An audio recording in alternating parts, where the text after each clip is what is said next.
তোমাকে খুশি করার জন্য কোনো কিছুই আনতে পারিনি যেটা তোমার সামনে প্রেজেন্ট করার যোগ্যতা রাখে। ইসলাম যদি একটা ক্লাসের নাম হয়, ইসলাম যদি একটা বিদ্যালয়ের নাম হয়, ইসলাম যদি একটা বইয়ের নাম হয়, এই ইসলাম নামের বইয়ের মধ্যে কি কি আছে একটু দেখার দরকার। ভাইয়া জোরে বলেন, দেখার দরকার আছে। এবার আমি যদি বাংলা বই নিয়ে কথা বলি, সেখানে কিন্তু বিজ্ঞান, ভাইয়া জোরে বলেন, বাংলা বইয়ে বিজ্ঞান, বিজ্ঞানের মধ্যে আবার সমাজ বিজ্ঞান, ফিজিক্সের মধ্যে আপনার সমাজ বিজ্ঞান, সমাজ বিজ্ঞানের মধ্যে আপনার আর্টস, একটার মধ্যে একটা নাই, একটার মধ্যে একটা নাই। কিন্তু ইসলাম নামের বইয়ে সব আছে। সুবহানাল্লাহ জোরে বলেন। ইসলাম নামের বইয়ে সবকিছু আছে। এবার আসেন, আমাদের সুন্দর একটা পরিবারের জন্য, সুন্দর একটা সমাজের জন্য, সুন্দর একটা জীবনের জন্য আমাদের a+b² সূত্র না শিখলেও মুরব্বিকে দেখে কিভাবে সম্মান করতে হয় এটা শিখতে হবে। আপনারা কি বলেন, ঠিক কি না? আপনি আমি জানি বাই বোর্ড না জানলেও একটা ছোট বাচ্চাকে কিভাবে আদর করতে হয়, এতিমকে কিভাবে ছায়া দিতে হয় এটা জানতে হবে। আর একটু জোরে বলেন। আপনি আমি হোল কিয়বের সূত্র না জানলেও অন্তত একটা পরিবেশে, সামাজিক পরিবেশে কিভাবে বসতে হয়, কিভাবে কথা বলতে হয়, কিভাবে আওয়াজ করতে হয়, এতটুকু ভদ্রতা আপনাকে আমাকে শিখতে হবে। জোরে বলেন, এতটুকু ভদ্রতা আপনাকে আমাকে শিখতে হবে। আপনি আমি সমাজ বিজ্ঞানের সমাজ কাকে বলে এটা না বুঝলো, স্বামী হিসেবে বউয়ের কাজ কি, বউয়ের হিসেবে স্বামীর কাজ কি, স্বামীর উপর বউয়ের দায়িত্ব, বউয়ের উপর স্বামীর দায়িত্ব, একটা সুন্দর জীবনের জন্য এতটুকু শিকার দরকার। ভাইয়া জোরে বলেন, এতটুকু শিকার দরকার।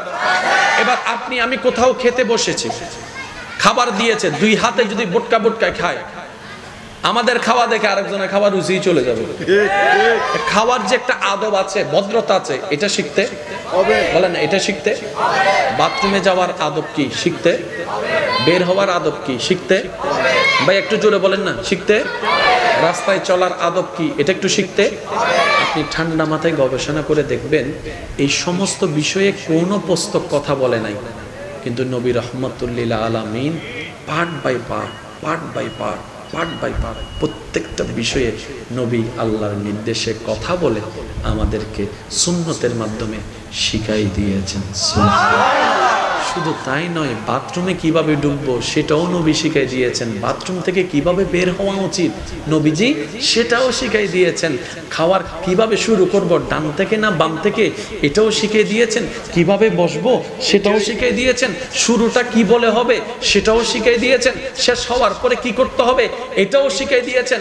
আপনার আমার দৈনন্দিনের 24 ঘন্টার প্রত্যেকটা বিষয় কিভাবে করলে কল্যাণকর হবে দুনিয়াতে এবং পরকালে, প্রত্যেকটা পাঠ ইসলাম শিখাই দিয়েছেন। বলেন সুবহানাল্লাহ।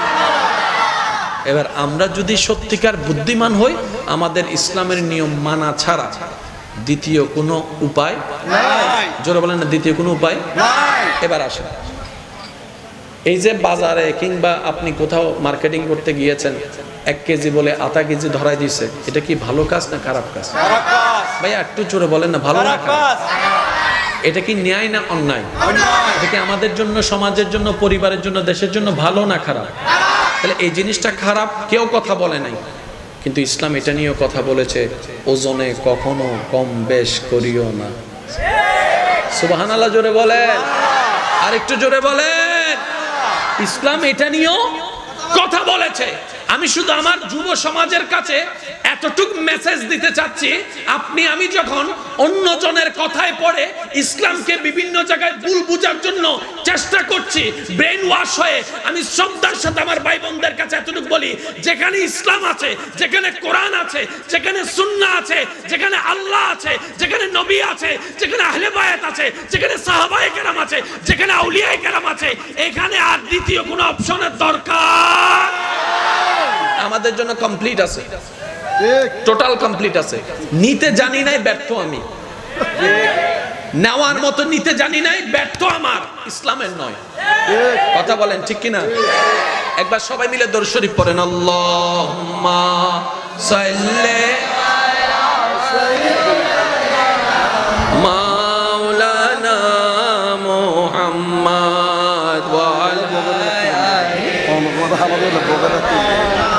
मौलाना मोहम्मद जग में जब आए मोहम्मद इस्लाम जिंदा हो गए जग में जब आए मोहम्मद इस्लाम जिंदा हो गए আর ভাইয়া কল তুমি কি হস্টন না সিডেঙ্গে মানুষ তো এত তাড়াতাড়ি অরানন্য মানুষ নয় আর যেন বল হাইলে মানুষ তারা বেশি দূরন্য হতা বল হাইলে মেড ইন বল হাইলে যারা আসনি তার একবার হন মার হাওয়া না না আর কেন ছোট করি হন না আওয়াজ বেঁধেতে ফুল বলি আমার বাড়ি গিয়ে হইন দা আস্তে আস্তে আর ভাই এক কলো হইবেন দেখে জোরে জোরে ডর করে একবার হন মার হাওয়া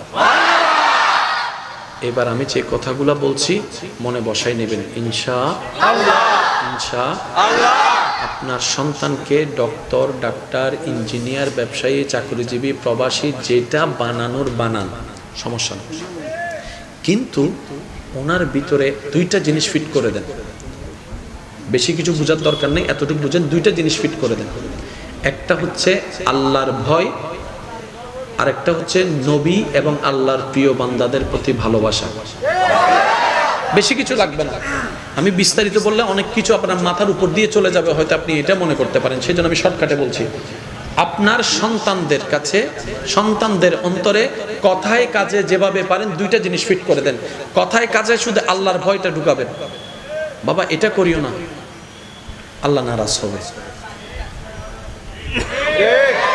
বাবা মা এটা করো আল্লাহ খুশি হবে কথা আসবে এভাবে নবী রাহমাতুল্লিল আলামিন সহ সমস্ত সাহাবা আহলে বাইত আল্লাহর প্রিয় বান্দা যারা আছে তাদের ভালোবাসাটা ঠিক করে দিবেন কি হয় জানেন এই দিলটা থেকেই মায়া আসে মমতা আসে ভদ্রতা আসে ব্যবহার আসে এবার এমন কোন মা বাবা আছে সন্তান থেকে আদব ভদ্রতা চাই না শ্রদ্ধা সম্মান চাই না এমন কোন মা বাবা পাচ্ছি না কেন এক সময় মা বাবারা গিয়ে বলে তোদের জন্য পুরা লাইফটাই শেষ করে দিলাম নিজে না খেয়ে তোরেরা খাওয়াইলাম নিজে থাকছি ভাঙ্গা করে মাটির ঘরে টিনের ঘরে আর তোদেরকে পাকা করে রাখার জন্য হালাল হারাম বাছাই করি নাই ইচ্ছা মতো কামাইছি জেলও কাটছি 10 বার তারপরে তোদেরকে আমি 10 তলা বিল্ডিং করে দিছি এত কিছু আমি দিলাম শেষ পাকাটালে এসে শেষ বয়ে শেষে আমাকে একটা ওষুধ কিনে দেওয়ার টাকা নাই তোদের আমার পাশে বসে একটু কথা বলবি এটারও তোদের সময় নাই কি রে ব্যাপারটা কোথায় হলো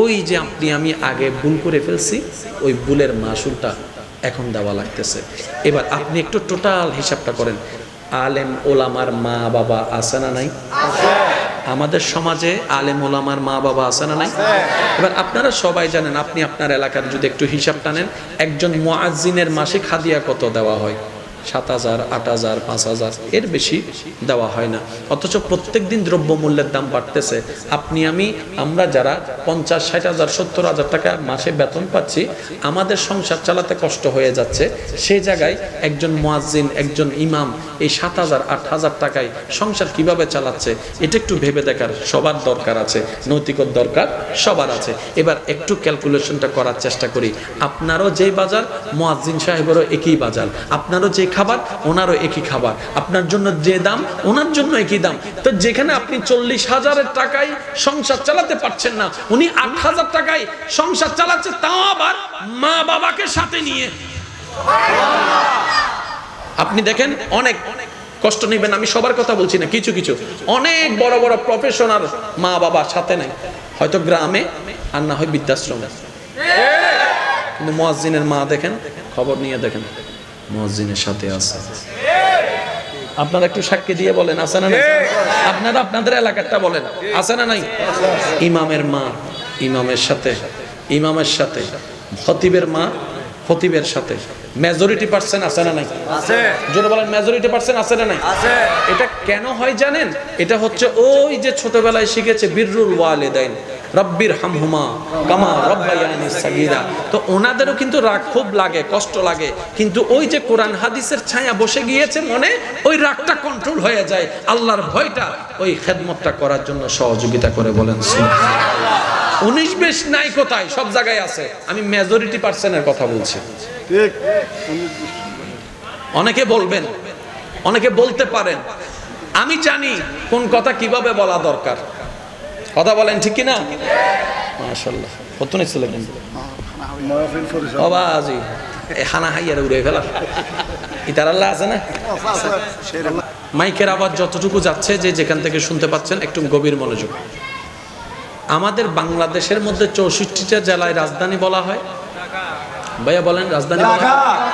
সবাই বিভিন্ন জেলা থেকে কোন মুখে যায়? ঢাকা। আর যে ঢাকায় এস্টাবলিশ হয়ে গেছে সে কখনো ঢাকা থেকে অন্যমুখী হয় না। এটাই হচ্ছে একদম নেচার ব্যাপার। আপনি দেখেন বাংলাদেশ থেকে লন্ডনে যাচ্ছে, আমেরিকায় যাচ্ছে সেটেল হওয়ার জন্য। আমেরিকা থেকে সেটেল হওয়ার জন্য কি বার্মায় আসবে? শ্রীলঙ্কায় আসবে?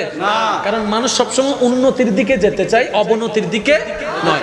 এবার আসেন, আল্লাহ তাআলা সৃষ্টিতে যত সৃষ্টি আছে তার মধ্যে গরু ছাগল শ্রেষ্ঠ না মানুষ শ্রেষ্ঠ? একটু সবাই বলেন কে শ্রেষ্ঠ? এই মানব জাতির ভিতরে সবচাইতে শ্রেষ্ঠ হচ্ছে নবী রাসূলুল্লাহ। সুবহানাল্লাহ। মানব জাতির ভিতরে সবচাইতে শ্রেষ্ঠ হচ্ছে নবী রাসূলুল্লাহ।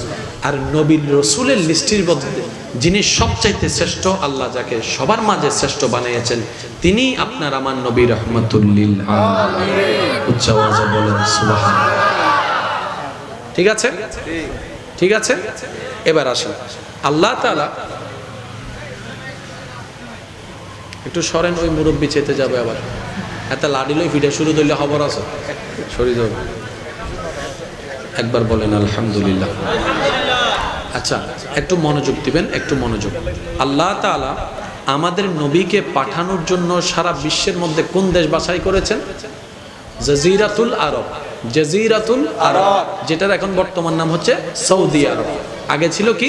জাজিরাতুল আরব। আচ্ছা, কোন জায়গায়? শুনবেন, এমন একটা পরিবেশ সমাজ যেখানে সব বেশিরভাগ মানুষ অন্যায়ের সাথে যুক্ত, অপরাধের সাথে যুক্ত, যেখানে মদ খাওয়াটা পানি খাওয়ার মতো মনে করত, ওই সমাজে আল্লাহ নিজের বন্ধুকে পাঠাচ্ছেন।